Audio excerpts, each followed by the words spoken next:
Muy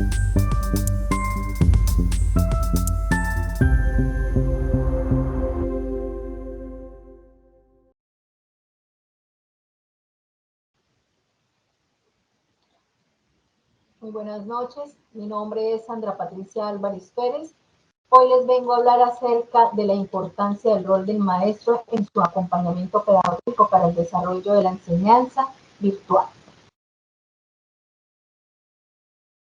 La comunidad educativa a nivel mundial sufrió por la pandemia COVID-19 diversas realidades en diferentes contextos. Se vio obligada a cambiar su manera tradicional de impartir formación, acelerando procesos para solventar dichas necesidades.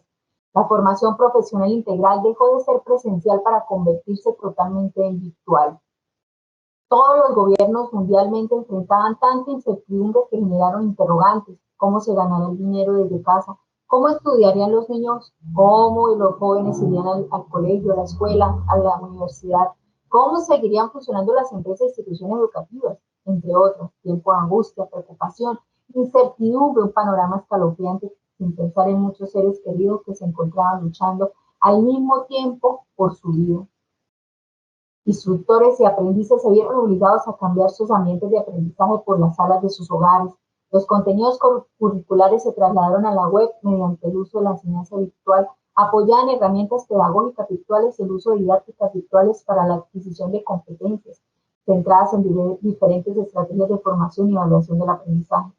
Igualmente, el aprendizaje ya no era individual, sino colectivo, donde los participantes son grupos de familias que acompañan, motivan y sufren múltiples emociones, donde las condiciones de acceso a Internet, soporte técnico y contar con los dispositivos necesarios como computadores, tabletas, celulares, se convirtió en un reto tanto en zonas urbanas como rurales, generando brechas digitales.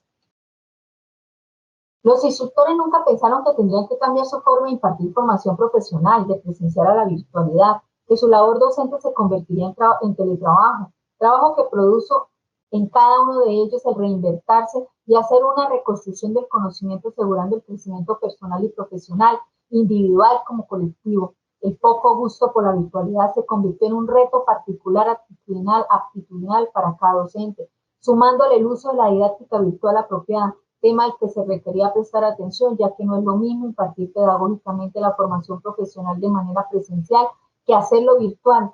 Las dos modalidades deben utilizar metodologías totalmente diferentes que deben ser nutridas desde las perspectivas distintas y humanizadas. Este momento histórico de la pandemia se suscita en un nuevo fenómeno que emerge de la misma inclusión digital, la didáctica educativa, brecha que da origen a reflexiones constructivas sobre el proceso de gestión de la formación profesional integral y el uso de las estrategias aportando técnicas de enseñanza-aprendizaje influenciadas por metodologías pedagógicas ya desde la inclusión a cada instructor, fortaleciendo sus conocimientos disciplinares y sus saberes, que por medio de la alfabetización digital se orienta y construye aprendizajes significativos vinculados en el interaccionismo y el conectivismo, como lo menciona Delgadillo. El conectivismo es el único enfoque teórico actual que es capaz de ofrecer una comprensión adecuada de este tipo de aprendizaje, y el resto del paradigma teóricos tienen alcance llamativo para mostrar la influencia del mundo digital interconectado en el alumno, ya que para ellos el aprendizaje siempre es individual y voluntario, cualidades contrarias al aprendizaje actual en la era digital. Definitivamente, humanamente la acción docente corresponde a este deseo natural del ser humano conocer y aprender, que bajo la misión interrogante busca concretar respuestas satisfactorias y alcanzables por su comprensión. Pero además de esa acción natural, el acompañamiento por parte de aquel que supera al sujeto por historicidad, experiencias de vida y vínculos familiares, socioafectivos, entre otros. Que la adjunta competencias para el desarrollo de la función formativa e ilustrativa válidas para la vida en criterios de padrón, se define como una estructura relacionada en la que se conectan determinados componentes según diferentes niveles y bajo condiciones particulares, que fundamentalmente apuntan a la innovación, las prácticas que socialmente se desarrollan como resulta de ser el campo docente educativo propiamente. La educación, proceso de enseñanza y aprendizaje, donde su contexto es muy común percibir y socializar acerca de los procesos de enseñanza-aprendizaje, en el entendido que estos son estructuras que el docente debe seguir y procesos que se han de agotar con el fin de alcanzar las competencias establecidas desde el plan de acción docente, que es de su área, más los requerimientos del Estado a través del currículo que describen como el fin de hecho educativo. Ante estos acontecimientos, vecinos que se han suscitado por la pandemia COVID-19, que recondujo el hecho educativo de lo que se concebía como distancia y que desde finales del primer semestre del 2020 se acuñó como virtual, ciertamente sorprendió a muchos actores del medio educativo, es decir, a docentes y estudiantes en el cómo llevar a cabo los procesos bien de la enseñanza y el aprendizaje. Cambió de paradigma al didáctico, pues el docente no solo emplea un monólogo, no es un mero dador de clases, sino un mediador del conocimiento a través de herramientas empleadas, hace significativo el aprendizaje en el estudiante. En consecuencia, una enseñanza que se prescribe desde lo componente humano, donde la visibilización del participante, así como el docente, es vital, incluso desde la virtualidad. Ciertamente, en un proceso de formación en el que se ha de suscribir al participante y al docente en el uso de los entornos virtuales al fines del aprendizaje como la enseñanza, pues aún siendo usuarios de este medio como la telefonía móvil y las redes sociales en el marco de lo educativo, han vislumbrado ciertas alteraciones respecto al uso de estos medios.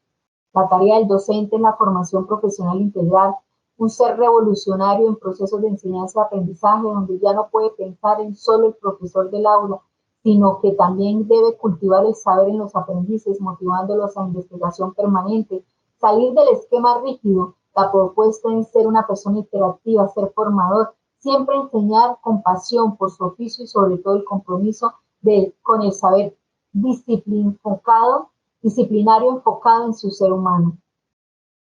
En otras palabras, el docente ha sufrido un accidente consustancial, es decir, desde su condición material como formal, en el entendido de que no se trata de una configuración eclesiástica del didáctica, sino de una perspectiva colaborativa orientada, formadora, conexa con el estudiante.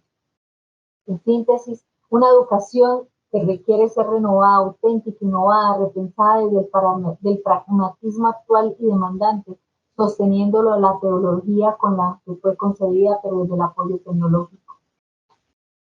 El acompañamiento pedagógico se requiere. En el contexto educativo se habla de acompañamiento pedagógico apto en la educación del educando cuando desempeña su acción como guía, orientador, acompañante de los procesos relacionados en su formación. Es posible pensar que es una redundancia hablar de acompañamiento pedagógico cuando la expresión pedagógica indica conducción, guía y en consecuencia compañía. Sin embargo, haya o no redundancia, es imperativo que el proceso de enseñanza del aprendiz resulte acompañado, guiado, conducido, orientado por su preceptor de manera holística. Es decir, no solo el aprendizaje de un tema, sino la formación integral como ser humano. El docente debe brindar herramientas con las que el estudiante debe desarrollar sus actividades observando, orientado, controlado, atendiendo e interactuando sobre la base del proceso de aprendizaje en desarrollo. El acompañamiento se ejerce no solo con la perseverancia, el apoyo brindado, sino destacado con el estudiante, donde estas dificultades, sobre todo, enseñado con el propósito de no incurrir nuevamente en tales errores. En síntesis, el acompañamiento pedagógico se suscribe a otros términos como supervisor, monitor, asesor, tutor, evaluador, concepciones que en el marco del imaginario docente contribuyen a la generación de un clima autogestor de calidad en las comunidades educativas. Y para finalizar, el feedback. El feedback que nos orienta y que se ha comprendido implícitamente en el contexto empresarial, así como en el laboral, incluso hay quienes lo sustentan como devenir del mundo cibernético. Independientemente de su origen, la naturaleza de este es el intercambio de opiniones que surge entre humanos en formas como se puede desarrollar toda comunicación verbal, escrita y gestual. Es un mecanismo, el feedback es un mecanismo importante que aumenta el valor de algunas reglas de actuación y disminuye el valor de las otras. La retroalimentación llega al cerebro desde la comunicación intencional de un maestro. Por eso los animo, queridos profesores, queridos públicos, a que seamos parte de esta nueva generación, una generación virtual